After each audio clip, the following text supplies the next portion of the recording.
Senator Rand Paul joins me now. Mr. Senator, I know you don't like foreign intervention, so should we take any action in somewhere like Iran, where they are reportedly killing thousands of protesters? Do you support any action at all?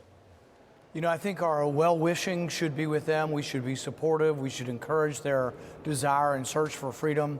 I'm afraid if you bomb Iran, it might have the opposite effect.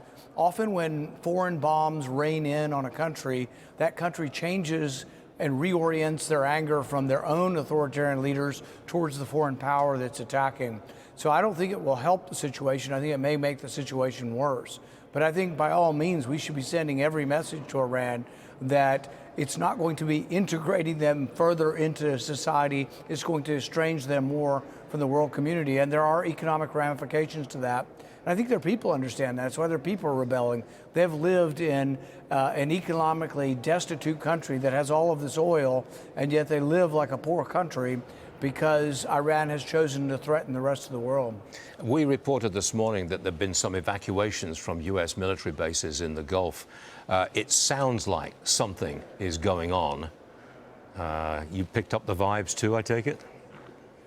Well, you know, as a doctor, our motto is first do no harm. So I think they need to think long and carefully about whether this will make it better or worse. You know, having good intentions is one thing, but when the bombs start flying in Iran, there's a chance that it actually makes the situation worse, not better. Okay. Tomorrow, President Trump hosts Venezuela's opposition leader, Maria Corina Machado, at the White House. Should we try to install her as the next Venezuelan leader? Because, Mr. Senator, that sounds like nation building. Yeah, I think we should advocate for free elections. I don't think we should install anybody. I don't think we should assume that oil is ours. I don't think we should assume that we're writing the contracts and we will decide who gets the oil and which company comes in. We should be trying to allow freedom to occur in their country. People need to realize, though, that socialism didn't just start with Chavez or Maduro. The socialism in Venezuela started back in 1970, 71 with Perez, when they nationalized the natural gas industry and then shortly thereafter the oil industry. So we need to encourage them to choose freedom and choose more wisely, but it's not our decision to decide who their leaders are. I'm going to change the subject completely, because we picked up on something you said on the Joe Rogan podcast. You were talking about the social safety net and young, able-bodied men not working. It's a cultural problem too, isn't it? Young men left out for whatever reason. Yeah, and I think we need to be spreading the word that victimhood isn't the answer. Yeah. The American dream is alive and well, and it's out there.